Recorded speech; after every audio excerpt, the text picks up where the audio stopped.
Versa Podcast.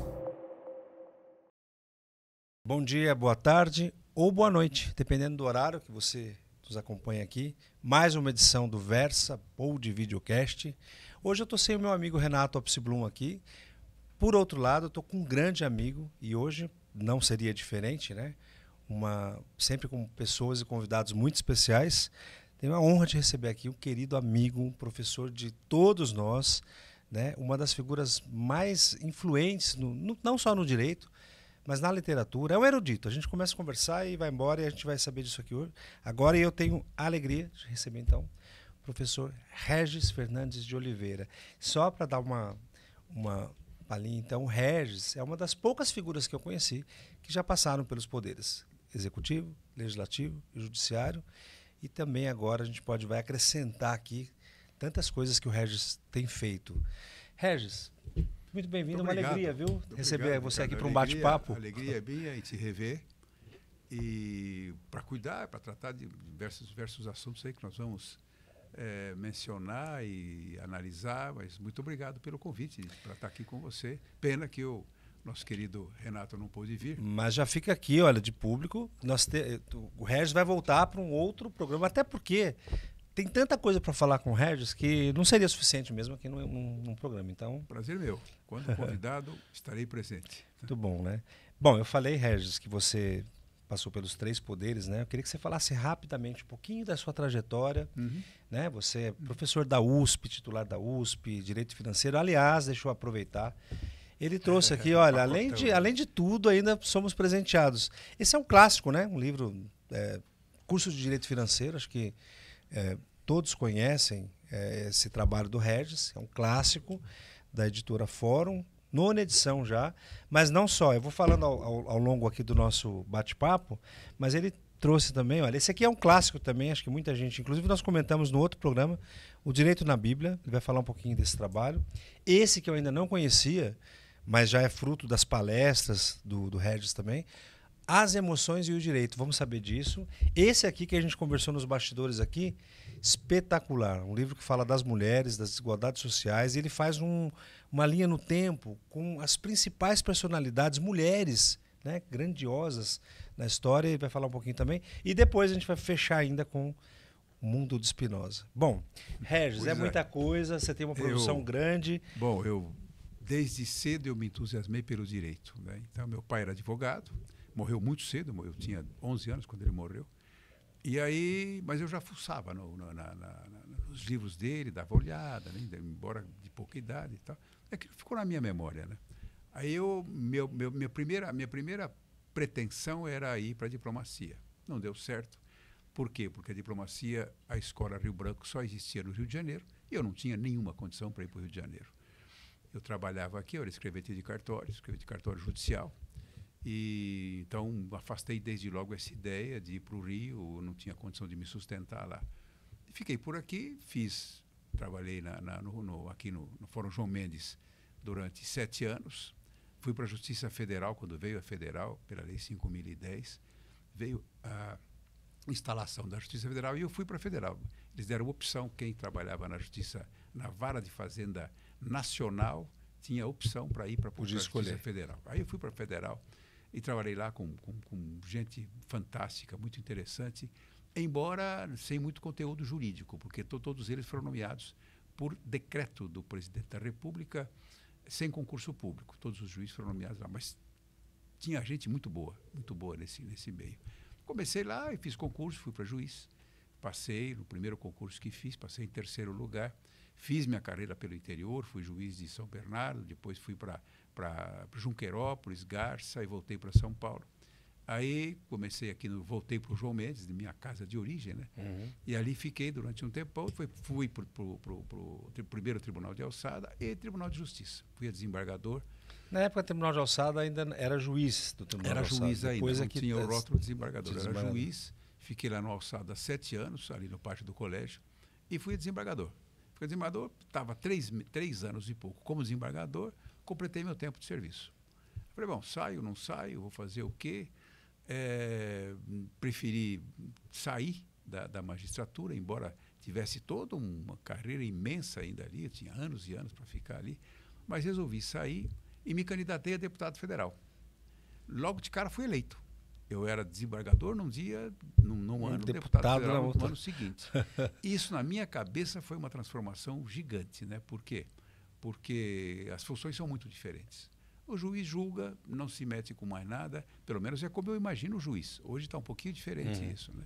Mas o juiz fica distante das emoções sociais ali e procura ser um técnico mais voltado também com o seu sentimento para a sociedade. E ali fiquei durante todo esse tempo, né?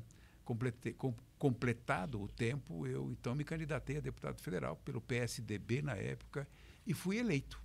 Fui eleito deputado federal e na minha cabeça a transformação foi muito grande. Você pega aquele cara que está obrigado a decidir sozinho e de repente você é obrigado a decidir em conjunto. Você está num grande colegiado. Então você nunca decide sozinho na política, né? E eu paguei o preço disso. Por quê? Porque eu era o chato, eu era o mala. Porque quando o pessoal se reunia para fazer um acordo político, eu falava, não, vocês me desculpem, eu não faço acordo nenhum. Eu vou decidir de acordo com a minha consciência. Coisa de juiz. Você estava ainda impregnado, estava com a toga ainda, mas aí eu consegui. E não funciona, né, Regis? Claro que não. Você tem que... Você vai a uma reunião em que você não quer fazer nenhum acordo, você não quer diálogo, você é rejeitado pelos seus colegas. O que esse cara está pensando? Né?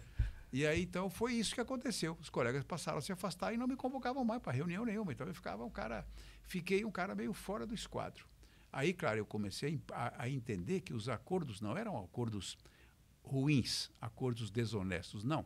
Era coisa para se encontrar um caminho de conciliação, enfim, de procurar caminhos que solucionassem determinada matéria angustiante para o país.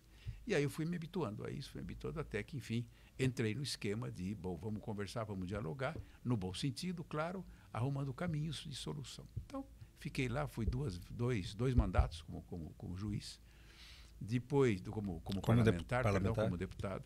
Aí fui indicado para ser vice-prefeito aqui em São Paulo.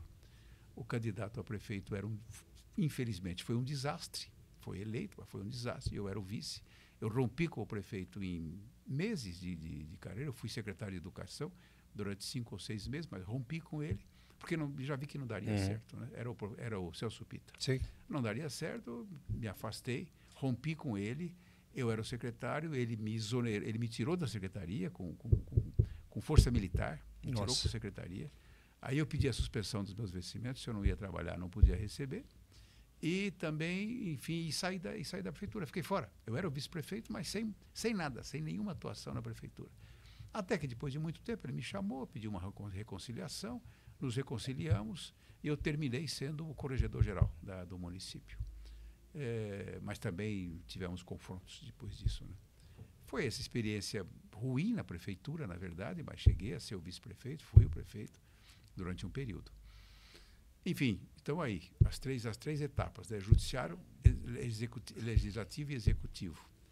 E, paralelamente, Ricardo, eu fiz também carreira acadêmica. Sim, né? sim. Eu fui levado pelas mãos por um queridíssimo colega já falecido, Luciano Ferreira Leite, que era meu colega de vara de fazenda nacional, e aí, de vara de fazenda nacional, aí fomos para fazer pós-graduação na PUC.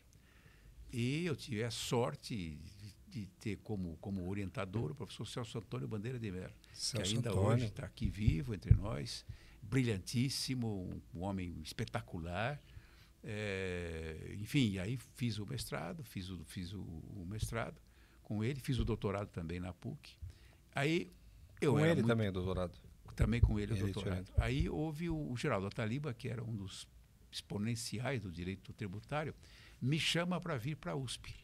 Eu vim para a USP com ele sendo docente livre, docente voluntário, era a expressão que se dava. Aí o que acontece? O titular da cadeira de Direito Financeiro era o Sampaio Dória. Neste ano que eu venho para a USP, o Sampaio Dória morre e o Ataliba presta concurso e vai para professor titular de Direito, de Introdução à Ciência do Direito, ou Filosofia do Direito. E aí sobrou para mim. Quer dizer, eu fiquei sozinho na cadeira de financeiro. E aí neste ínterim, eu havia feito, por orientação do professor Cretella, que me pegou pelas mãos e falou: você vai fazer a livre docência. Eu fiz a livre docência, que era requisito para ser titular. Enfim, em um ano e meio, eu era titular da USP. Meteórico. Você foi numa... Veio, né? São coisas Da que mesma forma que você acontecem. contou para nós que você se aposentou, se candidatou, quer dizer, foi tudo muito rápido, Isso, né, Regis? muito, muito rápido. Quer dizer, eu me aposentei em agosto, se não me engano, em setembro, não, foi em junho, acho que eu me aposentei, em julho entrei no partido, que era o prazo mínimo de 3 meses antes das eleições, entrei no partido, fui candidato e me elegi. Quer dizer, surpresa, né? A magistratura na época me apoiou fechado, os funcionários todos me apoiaram bastante. E depois veio essa, então, agora aí da conquista da cátedra no direito financeiro aqui na USP, né?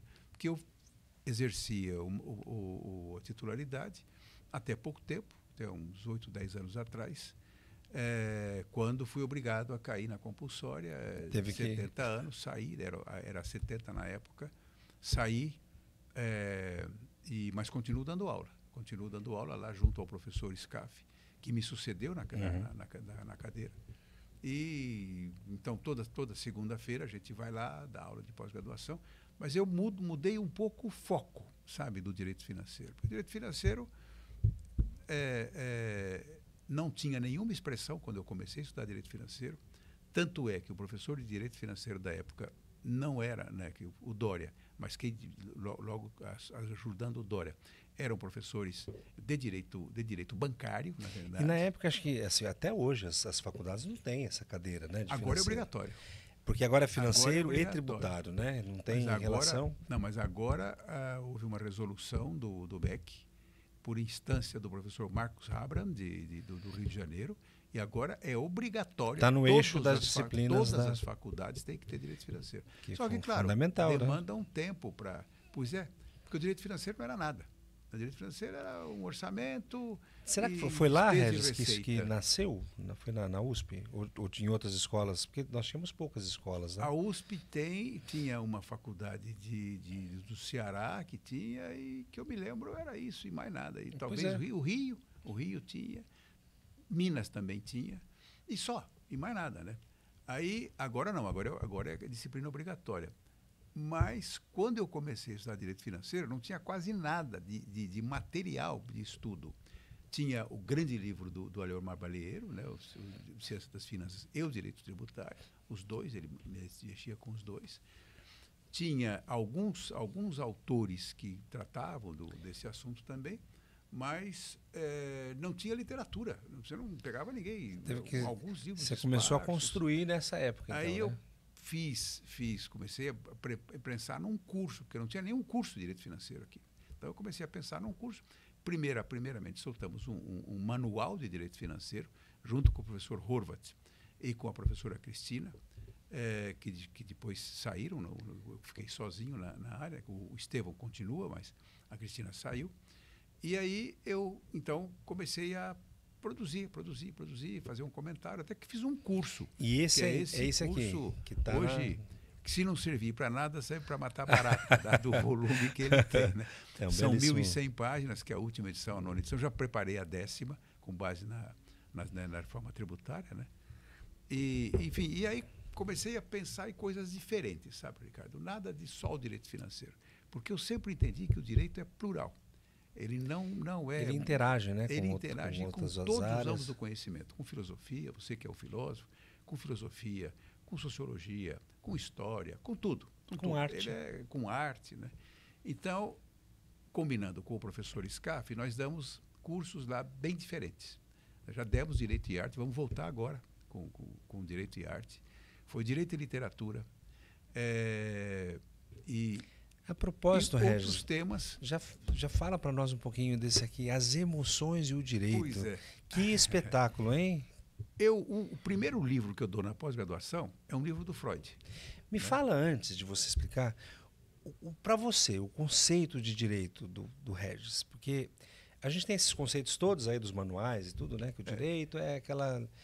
dar a cada ocasião. O que é o direito para você? Pois é. Tem, é a emoção? Aqueles Eu acho, bom, vamos por partes. Quer dizer, nós temos aí as diversas definições, né? Direito é dar a cada um o que é seu,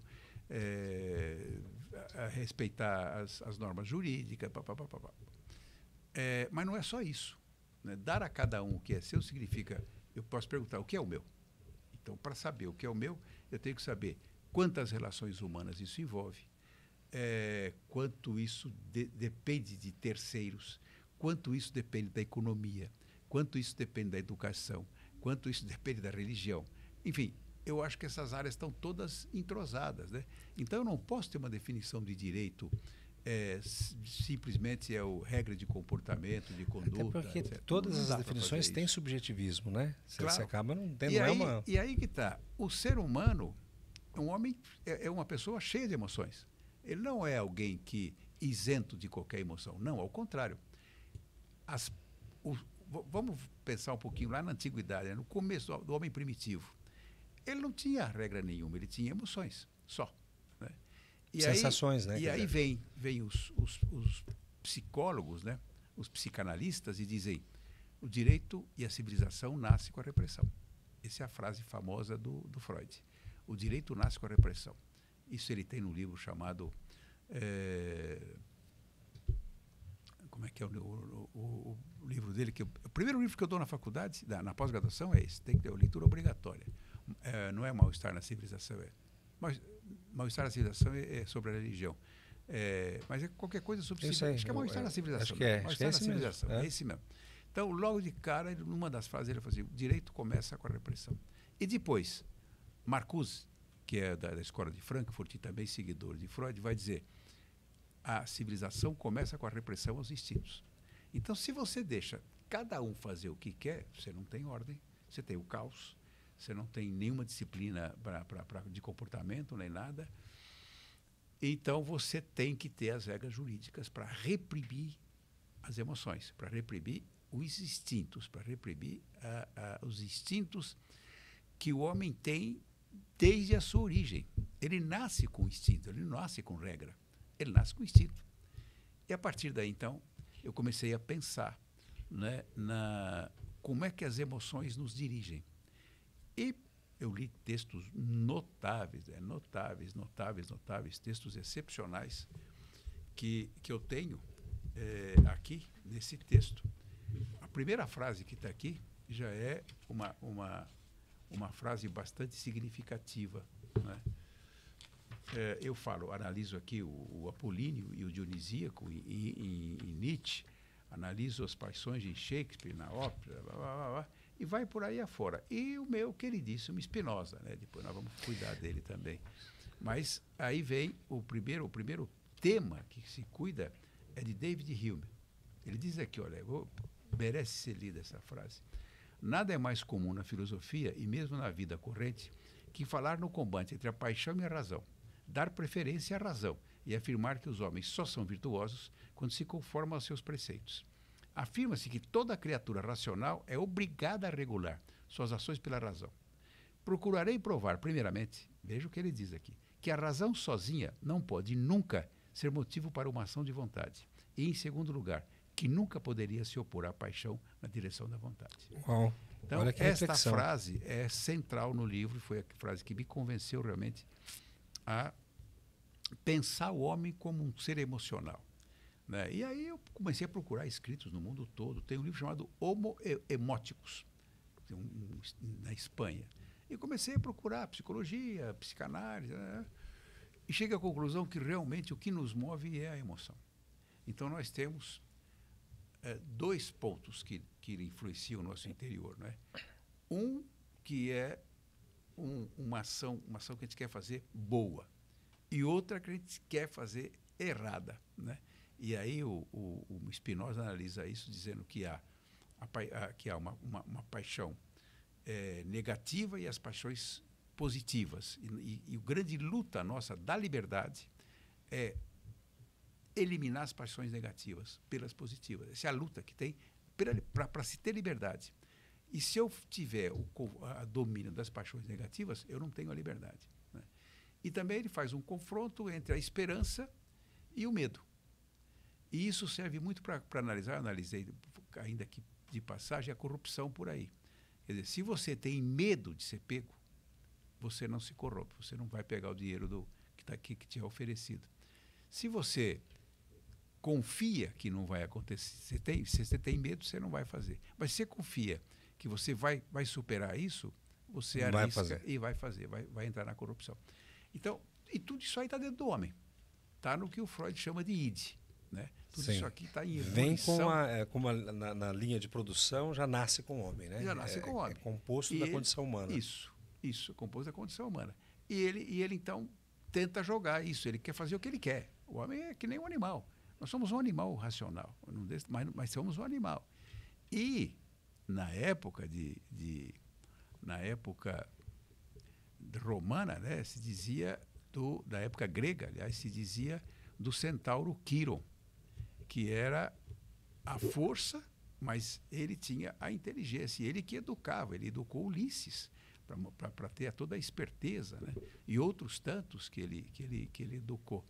Então, e lá pelas tantas, o próprio Maquiavel fala no Príncipe, né, que o homem tem que ter a força do leão e a inteligência da raposa. Né? Então, ele tem que ter essas duas coisas que ele equipara com o Quiron. Então, chega à conclusão que o homem realmente é um homem emotivo. Né? E ele vai decidir de acordo com as suas emoções. Depois, ele encontra justificativas racionais para fundamentar o ato que ele tomou, a decisão tomada. Né? E o direito nisso, com as emoções, o direito entra exatamente nesse controle do que ele vai... A razão não entra no controle. O direito reprime os instintos. Né? O direito é repressão. Quando você diz não matar, está reprimindo.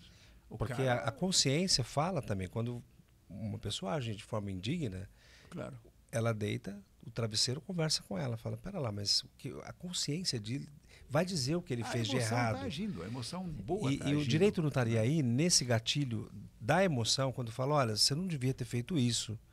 Ou o que você fez está errado, tem consequências. Pois é, como é que o juiz justifica a decisão dada, se ele dá decisão emocional? Ele pega aquilo que o Recasey-Sitchin fala, da justificativa da decisão já tomada. Então, eu tenho que me acalmar interiormente. Se eu tomei uma decisão errada, eu tenho que me acalmar interiormente. Então, eu vou procurar fundamentação, e aí que entra o direito, fundamentação para justificar o meu ato. Né? Mas o ato eu já dei. A decisão já está dada. Eu posso me arrepender depois. E o arrependimento é uma forma de emoção também, não é? Então, a emoção está umbilicalmente ligada ao direito. Eu não tenho dúvida nenhuma quanto a isso. Foi o que eu tentei fazer nesse texto, né, das emoções. Eu fiz uma pesquisa de inúmeros autores e a moderna neurociências, né, que está aí em evidência, né, que tem grandes autores sobre isso. Portugal, aqui no Brasil também, tem grandes autores sobre isso, que cuidam desse assunto, dando a expressão das emoções. E o equilíbrio da dopamina, né?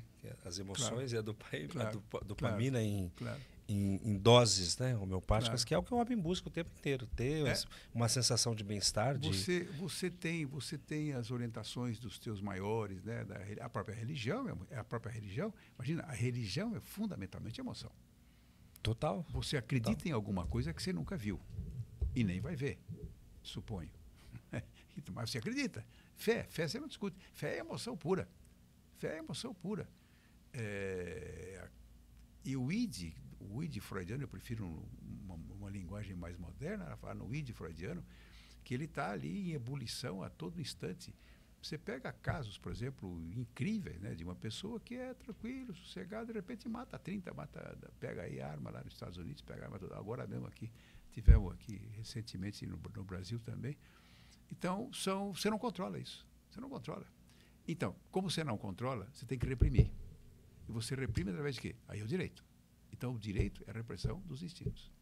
Né? Regis, a propósito das emoções, eu acho que quem está nos vendo aqui agora ou nos ouvindo, certamente ficou instigado a querer a conhecer o seu texto aqui. Então, olha, As Emoções e o Direito. Tá? Fica aqui, depois a gente deixa... Esse é um livro que eu soltei esse ano. E a propósito das emoções, nós temos, né, muitos escritos, você tem aí uma pesquisa grande. E esse livro, Direito na Bíblia, a Bíblia também é uma expressão das emoções Com certeza, ali postas. E aí você fez um recorte do que... Fala um pouquinho para nós desse trabalho que é brilhante, Direito na Bíblia. Eu fiz uma primeira leitura da Bíblia, né? Eu não sou religioso, devo adiantar isso, não sou religioso. Mas a Bíblia não é um texto só religioso. Ela é um texto cultural. Sim. Tem cultura, tem muita filosofia. Filosofia, tem tudo, tem tudo. E ali então você pega... Eu fiz uma primeira leitura assim para me ambientar com a Bíblia, uma leitura genérica, de ponta a ponta. Eu li a Bíblia evangélica. Tá. Porque há uma diferença entre a evangélica e a católica, né? Porque a católica tem 7 livros a mais. São os livros Deuteronômios.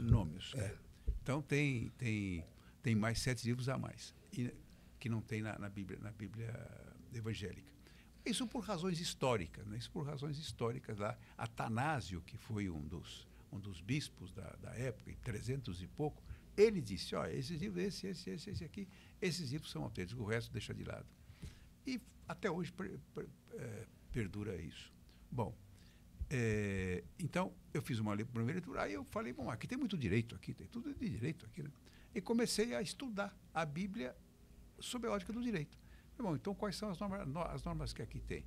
Então tem tudo, né? O próprio decálogo é uma regra jurídica, a tábua das obrigações dada por Moisés, segundo Deus deu a tábua por Moisés, e tudo isso aí é direito. Então eu fiz uma pesquisa de ponta a ponta, analisando todos os livros da Bíblia evangélica, portanto tem 7 que não estão ali, e explicando o que era isso à luz de uma clareza facílima, né? Não, e de uma forma, eu conheço o seu texto já há muito tempo, né? E você tem um índice, eu fiz um índice bem feito, que você tem tudo no índice. Você tem estelionato, você tem roubo, você tem furto, você tem tudo, casamento, blá, blá, blá. É um manual. Então, quem tiver curiosidade em ler a Bíblia da ótica jurídica, é um texto muito simples. Você vê que não é um livro grande, sim. Né? É um texto muito simples.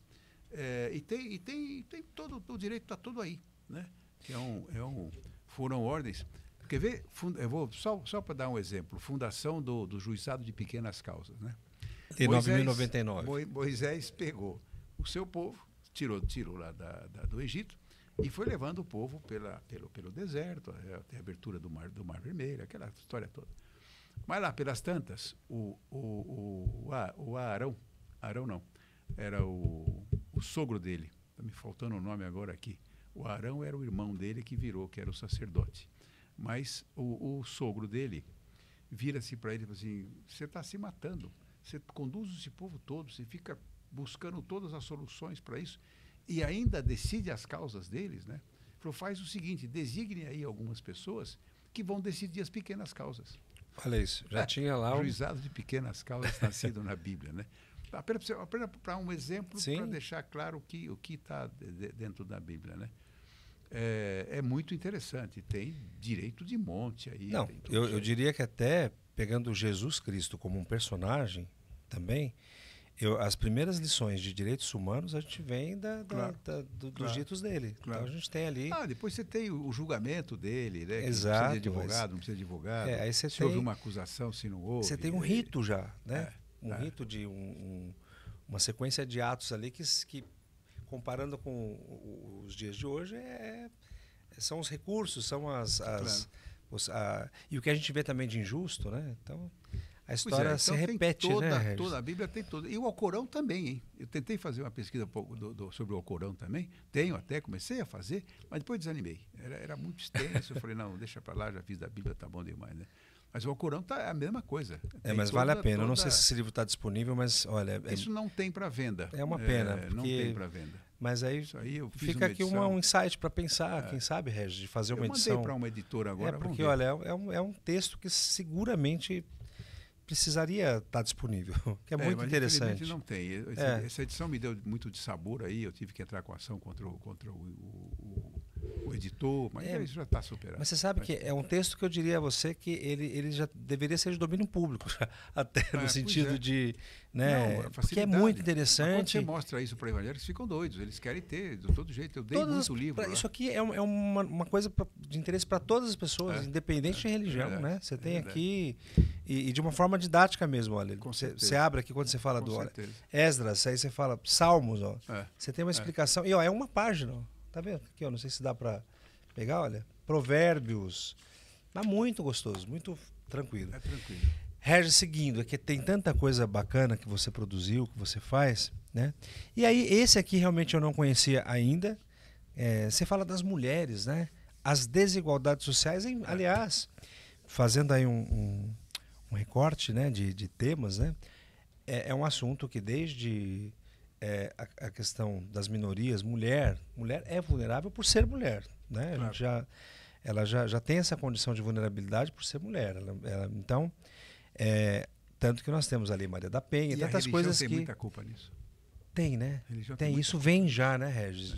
E o que você traz? Você fez uma pesquisa ampla aqui, né? Olha, esse trabalho. Eu fiz uma pesquisa desde a mitologia. Eu escrevi um livro também sobre a homossexualidade.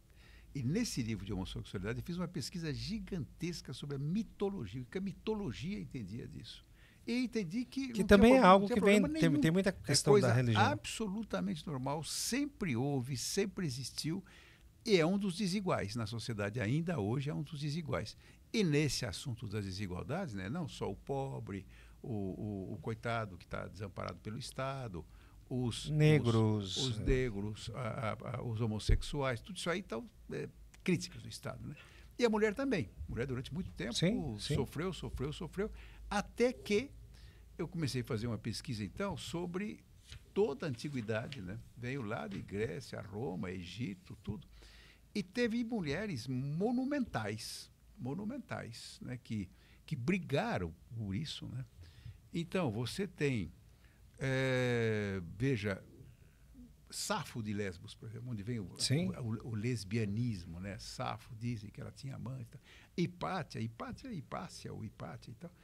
Foi uma mulher maravilhosa. Aspásia, dizem que Aspásia, o advogado dela ganhou um júri, ela foi acusada de não poder ficar na Grécia. Eu vou sintetizar. Mas aí o orador tira dela a veste dela. Ela fica nua perante os julgadores. Os julgadores falam, não, uma mulher desse tipo, com essa maravilha, com essa beleza, ela não pode ser culpada de nada. Então, tem toda uma história isso aqui. Você vai para Hipárquia, papapá. Depois vem, aqui eu menciono também a Papisa Joana, Joana d'Arc. Depois vem para Sade, Chodelot de Laclos, Virginia Woolf, Jorge Sand, Flora Tristan foi decantada num livro do Mário Vargas Llosa, né? Porque ela também tem um fundo peruano, de onde ele é, e ele escreve sobre ele, Luiz Michel, Rosa de Luxemburgo, Frida Kahlo, Simone de Beauvoir, enfim, e Angela Davis, mais modernamente, faz toda uma pesquisa histórica do desenvolvimento das conquistas das mulheres, né? Até chegar hoje. A mulher ainda tem resistência. Ainda tem. Quando a gente fala de uma lei... Vira e mexe, você tem uma frase machista, né, no meio dos políticos aí. Apesar de ser mulher, começa por aí, né? Então, mas já mudou muito, né? Já mudou, não, melhorou muito. A mulher mas por pressão da mulher. O homem não quer ceder espaço, não. Mas a mulher está conquistando o seu espaço. Né? Ela está avançando, está conquistando, enfim, está tomando o seu lugar na sociedade. Ela está tomando o seu lugar na sociedade. Eu acho que a importância da gente continuar falando e continuar, porque ainda tem esse resquício, né? Demora, acho que nós estamos numa virada de... Vai evoluindo, né? Você vai devagarzinho, porque as mulheres sempre foram afastadas por culpa da religião, inclusive, né? Porque a religião coloca a mulher num papel secundário. O próprio, eu não me lembro mais o versículo da Bíblia. Mas tem uma passagem que Malaquias, fala que se não me engano, Malaquias, qualquer coisa. Malaquias fala, e Paulo fala isso. A mulher tem que ser obediente, o marido é a cabeça da mulher. né? Isso é de um preconceito total, né? Pô. Hoje isso... A propósito disso, teve uma parlamentar, mulher, que falou isso outro dia no parlamento. Pois é. Mas é comum que os homens ainda hoje raciocinem assim. A mulher tem que tem que ser dona de casa e cuidar dos filhos. Ponto final. Não saia disso. E aí que está, a mulher não quer só isso. Né? Ela quer ter a igualdade de direitos ao lado do homem, né? Ou junto ao homem, ou na frente do homem, sei lá onde ela se coloca aí nesse lugar todo, mas ela quer a igualdade dos direitos. Então, e é o que tem que ser reconhecido. Sim, sim. E aqui você traz o tema, inclusive, né, do livro, as desigualdades sociais. Eu começo com as desigualdades para analisar uma série de setores e aí chego nas mulheres. Né? Aí eu faço um capítulo só das mulheres. Muito bom. E aí vamos chegar agora no que é o... Quer dizer, tanta coisa que você fez, Regis, e de repente agora você também é autor de um texto que se tornou uma peça de teatro que eu fui ver, espetacular, O Mundo de Spinoza. Da onde surgiu essa ideia? Como que você escreveu? Como que você concebeu toda essa... Né, que é um sucesso, a peça é um sucesso. Eu estudo filosofia há muito tempo. Eu comecei a estudar filosofia com o professor Clóvis de Barros. É meu amigo, foi aluno da faculdade, meu amigo. Comecei a estudar com ele. Então iniciei com ele até um ponto em que ele, claro, ficou famoso. E então, hoje ele dá palestras no mundo inteiro. E, bom, virou um homem famosíssimo. Mas aí eu arrumei outro professor, que é o Maurício Marsola, que é brilhante, homem brilhante, fala 7 línguas, brilhantíssimo, né? E que eu continuo estudando com ele até hoje. Então, eu estou estudando filosofia faz pelo menos uns 15, 20 anos. Né? E aí eu escolho o autor. Né? Eu estudei agora, recentemente, Giordano Bruno.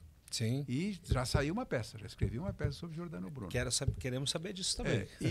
E de tudo que eu estudei, de tudo que eu vi na filosofia, bom, tem homens que realmente impressionam, né? Nietzsche, Schopenhauer, Sartre, todos eles são fantásticos, Heidegger e tal.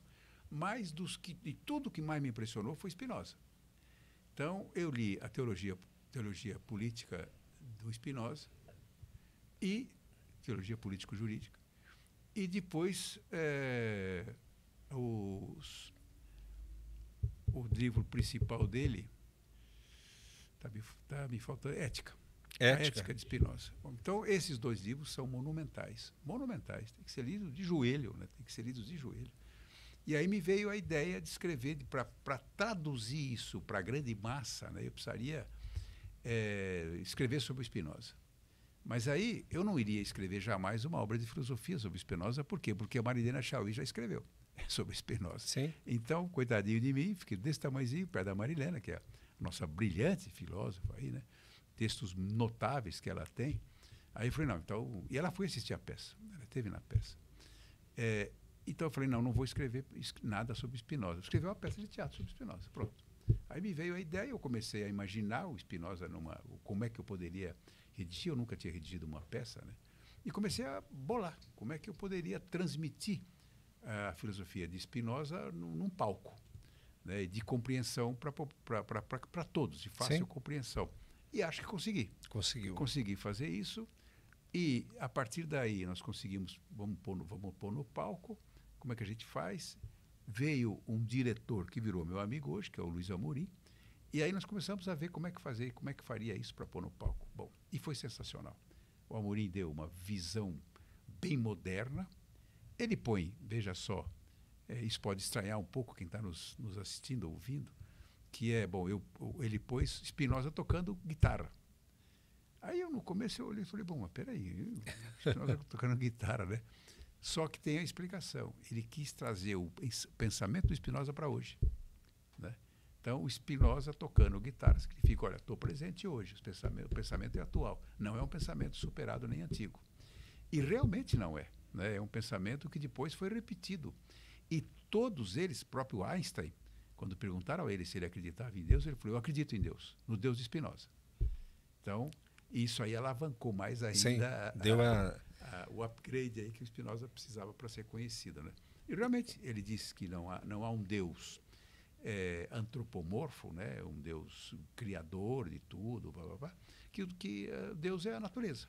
Eu só acho que o nome confunde um pouco, mas o que há é a natureza. Deus é a natureza que se transforma e, enfim, e que, portanto, não tem milagre, portanto, não tem quem fala da palavra de Deus, não tem nada disso, e que as igrejas todas não são corretas, não são adequadas, porque não há o que se falar em palavra de Deus, nem nada disso. Né? Essa é a peça. E ela está maravilhosamente representada, não só pela direção do Luiz Amorim, como também quem faz o Spinoza é o Bruno. E é um ator excepcional, excepcional. E todos eles, na verdade, não há nenhum ali que destoie. Todos são espetaculares. O Amorim pôs a música também, que quebra um pouco o gelo da filosofia. Né? É espetacular. E é uma peça, você fala, bom, é um texto do Spinoza filosófico, mas é atemporal, é de agora, é algo que você... É atemporal. Ele conseguiu nos dar uma versão sensacional da religião, né, de Deus especificamente. Eu rotulei aí no trabalho escrito como o mundo de Spinoza, que é um mundo, ele criou um mundo novo. Né? Mas aí os atores preferiram falar em Deus de Spinoza, que é mais chamativo. Né? Sim. Como eu agora terminei uma peça sobre Sócrates. É isso que eu queria saber. E também uma terceira sobre Giordano Bruno. Sócrates já está pronta, a peça já está aí, está quase para ser encenada já, mas vai demorar um pouquinho. O ano que vem é que nós vamos soltar o... E já tem um título? É o Julgamento de Sócrates. O Julgamento de Sócrates. Ele foi o Sócrates, apenas para que o nosso ouvinte saiba, né, o nosso espectador, ele era o homem mais brilhante que existia na Grécia, era tido pelo oráculo como o homem mais culto do mundo, né, de toda a época. E aí ele foi acusado, foi julgado, condenado e sofreu a pena de ter que ingerir cicuta, que é um veneno fortíssimo. Só que, quando ele está para ingerir o veneno, ele recebe um grupo de alunos dele, de amigos e tal, e perguntam a ele, bom, Sócrates, você é o cara mais brilhante que nós temos. O que você acha que você vai achar de lá de lá? Aí ele começa uma digressão sobre a alma, que é um negócio sensacional, está no Fédon, né?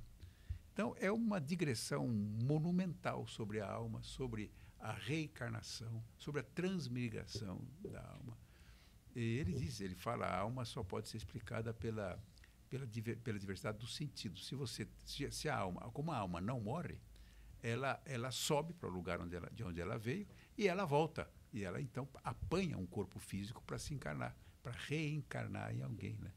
Então, ele dá uma lição sobre isso. Então, o texto, não só do julgamento, onde ele vai ser condenado, quando oferecem a ele a fuga, ele fala, não, eu vou respeitar a lei que eu sempre cumpri. Então, eu vou ficar aqui, eu vou ser condenado, vou ser morto, não tem problema. E a divagação que ele faz sobre a alma é um texto maravilhoso. Esse texto está pronto, já tem o diretor da peça. E terminei um outro, que é de Giordano Bruno, né? Esse é mais simples e é menor a peça. Mas o Giordano Bruno é mais complicado para explicar. Né? É mais complicado para explicar. Mas qual que é a tônica da É a existência do mundo, né? Não há um só mundo. O mundo é tudo que tem. Né? Não há, né? É o universo, é o cosmo. O cosmo é o mundo todo, né? E isso vai levar depois à solução da inexistência de Deus do Spinoza, né? Isso quase que vai ser uma trilogia disso, né? Porque você tem... E aí vai ter o contraponto que é Platão. Platão, no julgamento de Sócrates, que ele vai dizer, não, tem alma, tem outro mundo, tem tudo isso aí. Né? Tem Deus, tem o demiurgo, né? Que é o que cria tudo, tem o demiurgo. Tem um contraste aí de opiniões. Né? O Regis, a peça está hoje A peça termina agora na Penha. Na Penha. No Centro Cultural da Penha, no Teatro Martins Pena. Porque ficou um bom tempo aqui no Teatro Itália, depois... 6 meses no Teatro Itália, depois fui para o UOL e depois fez uma corrida pelo interior, foi a 5 cidades deu uma rodada. Foi né? a Campo Grande, voltou e agora está aqui, o município comprou a peça, né? Então ela foi aqui no Centro Cultural São Paulo e agora está fazendo um rodízio pelos teatros municipais de São Paulo.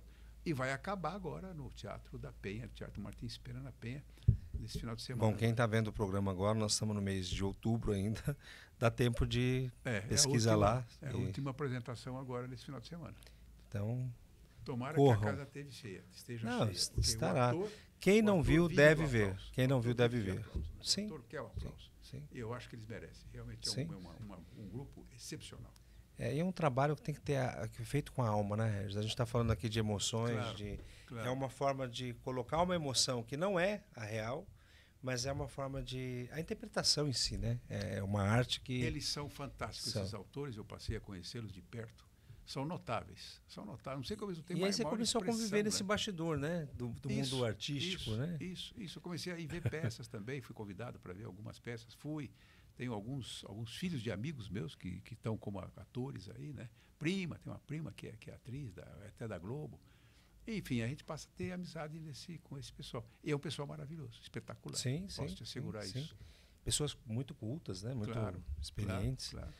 Olha, Regis, tem tanta coisa aqui que a gente poderia perguntar, mas você é um erudito, né? Eu não trouxe para te mostrar os meus romances, né? Então, mas aqui... São 4. Por isso que nós combinamos aqui já no início de você voltar, o dia que a gente... Com prazer. Com o Renato, a gente vai fazer um novo... Aí falamos um pouco de literatura. Vamos falar de literatura. E acho que o nosso time também já... Porque a gente acaba perdendo, né, o tempo. Mas eu queria que você falou muito de emoção, Regis, e... enfim, teria muita coisa para a gente explorar. O que eu queria saber... por exemplo, hoje, a gente está falando de inteligência artificial, tantas coisas que comprometem essa nossa condição humana, pelo menos do jeito que nós temos vivido, né? Acho que a inteligência artificial e a tecnologia também, ela tem não sucumbido, mas ela tem modificado as relações e os afetos. Eu queria que você falasse, vou escolher dois afetos, dois sentimentos para você falar o que você pensa sobre felicidade e sobre paixão. Paixão você já falou um pouquinho aqui, né? O que é a felicidade? É uma sensação? O Spinoza define a felicidade como uma... E depois define a infelicidade também. A felicidade como uma situação em que eu cresço. Bom, precisamos primeiro definir aí o conatus. O conatus, na linguagem spinozana, é aquilo que nós recebemos e como nós reagimos às diversas provocações, e o nosso tesão pela vida, né? O conatus é esse tesão pela vida. Eu quero viver bem, eu tenho que superar o mal através dos bons sentimentos e tal. Então eu tenho o tesão da vida. E isso é natural na pessoa. Ninguém quer morrer. Salvo o suicida, mas que aí é um problema de psicose e tal, de psicopata. Mas todos nós queremos viver. E viver da melhor forma possível, né? Então, quando a gente consegue alguma coisa, o conatus aumenta. Você acorda, por exemplo, com a notícia de que morreu uma parente ou morreu alguém, tal, você se entristece. O conatus reduz. Então você fica triste. Isso é a tristeza, né? É a reação a uma afecção negativa. De outro lado, se você passou uma noite belíssima com uma mulher maravilhosa e você acorda cheio de vida, cheio de gás, feliz da vida, poxa, que maravilha, você teve o conatus, você aumentou. Então a felicidade significa isso, você aumenta o tesão da vida, isso é feliz. Doses de dopamina, talvez? Talvez, se quiser falar assim, pode ser. Não, só pra gente... Mas você cresce. Porque a nossa rotina, Regis, é feita de... A gente perde, claro. A gente perde, ganha... Então, claro, tem é isso que o Spinoza define como felicidade e infelicidade. Você tem uma notícia triste, teu conatus desce. Você tem uma notícia boa, teu conatus eleva. Você recebe a notícia do nascimento do teu filho. Você vai lá em cima, né? Você é todo poderoso e tal. É assim que ele vê isso. Então eu procuro seguir essa orientação. É a felicidade, a conquista. No dia que eu fui eleito deputado, por exemplo, o conatus vai lá em cima. No dia que eu consegui obter o título de professor titular da USP. No dia que eu consegui obter o ingresso na magistratura de São Paulo, sendo juiz. Tudo isso aí são felicidades que você vai somando ao teu conatus. Você vai ficando Ela não pode feliz. Acontecer involuntariamente sem uma conquista? Pode, claro que pode. Você tem, por exemplo, você está sozinho, mas você tem a memória. Então, eu nesse livro, Emoções de Direito, eu digo isso. Você tem as afecções. Elas vêm de onde? De fora do mundo, pelo mundo, ou de fora de alguém. Então, você sofre uma influência do mundo, sofre uma influência de alguma pessoa. E você tem a influência da memória, né?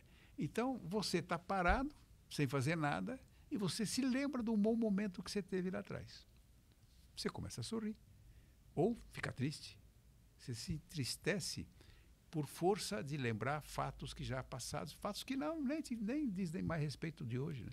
Então, no seu arquivo ali. Está no arquivo da memória. E aí quem traça muita coisa interessante sobre memória é Bergson, né? Bergson é um autor espetacular sobre memória. Então, a memória te traz hoje felicidade ou tristeza. Então, você tem felicidade sem momentos. Você pode ter 100 momentos. Você está ali simplesmente parado, pensando na vida e, de repente, aflora uma memória na sua mente, uma memória boa, memória que você teve alguma felicidade antiga. E isso te rejuvenesce, te dá um gás melhor, né? O Regis, aí você falou de paixão, né? Que também...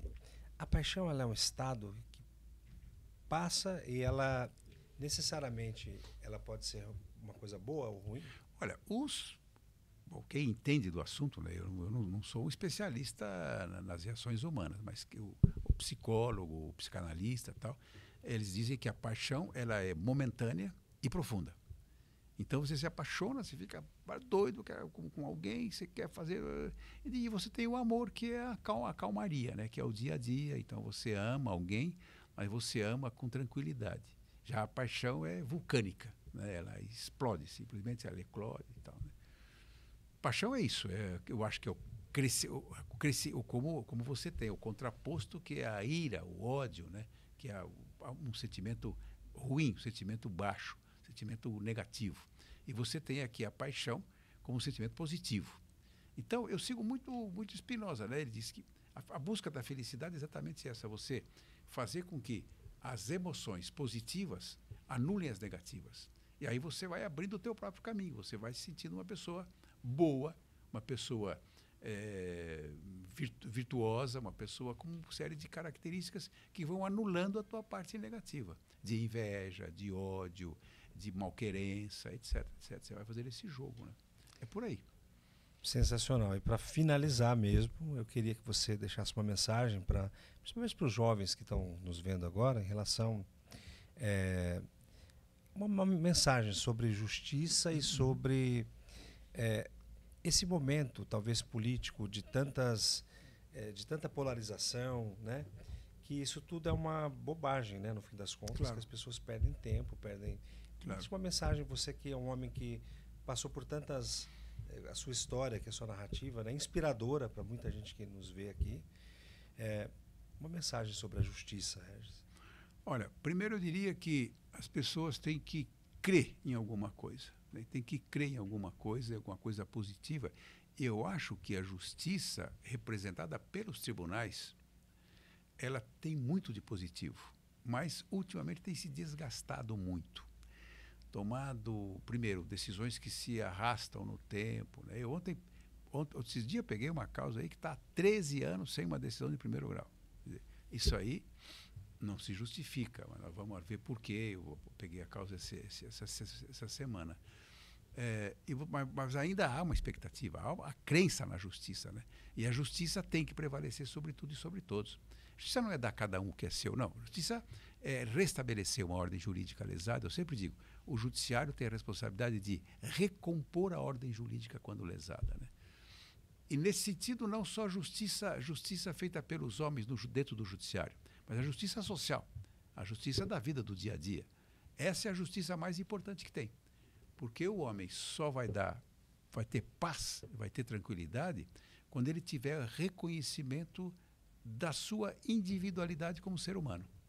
E o que não tem hoje. Você tem uma massa de abandonados do mundo, abandonados da vida, que penam, que não têm nenhum acesso aos bens da vida, né? Não tem nada, passam fome, são negligenciados, são abandonados. O poder público deve muito a isso, né? Então, eu falaria, e antes de falar em justiça dos tribunais, eu falaria em justiça social. Essa é a mais importante de todas. Estrutura jurídica, normativa, nós temos de monte. O que falta é a boa vontade do governante em realizar isso. Né? Bom, Regis, muito obrigado, viu? Foi uma alegria. A gente tem aqui... imagina os cortes que a gente vai ter aqui hoje para poder trazer aqui para o Versa, né? Então, muito obrigado, viu? E a você que nos acompanhou também. Um abraço e até a próxima. Versa Podcast.